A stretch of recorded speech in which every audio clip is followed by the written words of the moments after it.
Welcome back everyone. So today I'm just going to show you how I made this flavorful jollof rice. We'll be marinating our chicken with curry, thyme, onions, ginger, garlic and parsley. So first we'll start by washing our chicken to be blending the mixture of the parsley, ginger, garlic, onions and the pepper.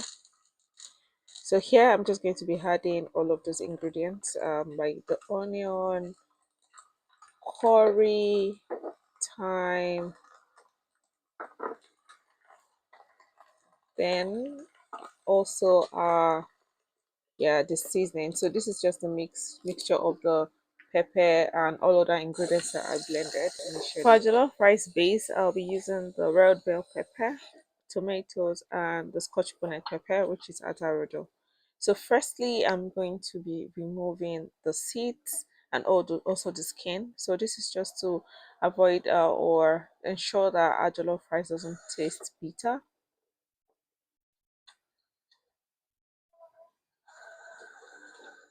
After this I'm going to be roasting this is intentional because I just want that jollof rice burnt taste. The oven will do that for me. I'll be using the oven for this. So for this I'm just going to add the ginger as well. You can see this is me just prepping. I also added the parsley. It's just to give it like extra flavor. While I was preparing the pepper, I allowed our meat to boil for about 15 minutes. Just another thing to note is that I did not add water at all. It's just so that the whole flavor of the meat itself comes out, mixed with all of the ingredients that I added initially.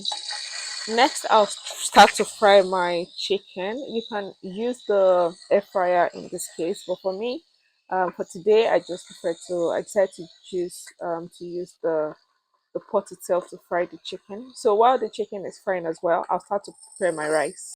To prepare the rice, I start by washing it. So this is me just preparing to wash the rice thoroughly. It's just to make sure that all the starch comes out and the rice doesn't get sticky when being cooked.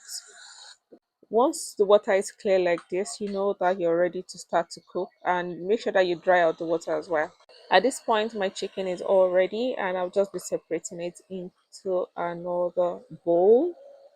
I'm going to be using this same oil to cook jollof rice because the flavor from the chicken and all of that is already in the oil, so I prefer to use it. And before I do that, I'm just going to also reduce the oil as well. I roasted the peppers in the oven for about 30 minutes. At this point, it was all ready. And I'll just be using the same blender that I used to blend the previous pepper mix I used for the meat. So lastly, we're going to be focusing on the jollof rice now. I reduced that oil that I used for the chicken thoroughly. And right here, I've added my bay leaf first. That's what I do first. Next, the onions. And after that, ginger and garlic. I just dice them and chop them into small pieces. I stirred this continuously for about 3 minutes. And once that's all ready, I had my other spices, curry, thyme. If I need to add extra bouillon cube, I just add a little at this point. I don't like to add too much because of this meat stock that I'm still going to use. Next, I'm going to start by adding my tomato paste. Another secret to getting your smoky jollof rice feel is by making sure that your tomato paste fries well. So you need to allow that to really fry. You can leave that for about 5 minutes to fry. So next I've just added my pepper mix that I just blended. Yeah, so this is really good. Next you allow the pepper mix to fry on for about 10 minutes. At this point I've not added any water. I'm just going to add a little. This is because for jollof rice you don't need so much. So next here I'm just cutting out like some extra tomatoes and onion. This is to add to the rice when it's almost done to give it like another flavor. So at this point the rice, this was about 15 minutes on medium heat. The rice was almost done and I'll just be adding the onions and pepper that I cut previously. I added butter at this point as well.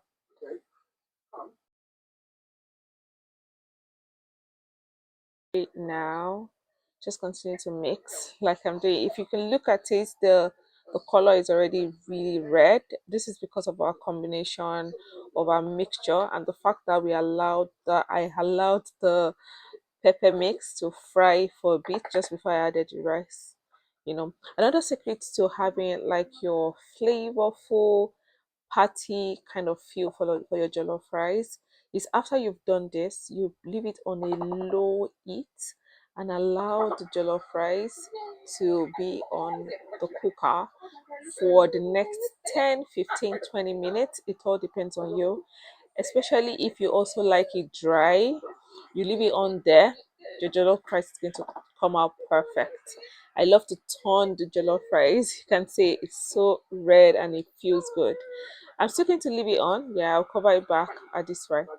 So right now our jollof rice is all ready and this is me just serving it. You can see how beautiful it looks.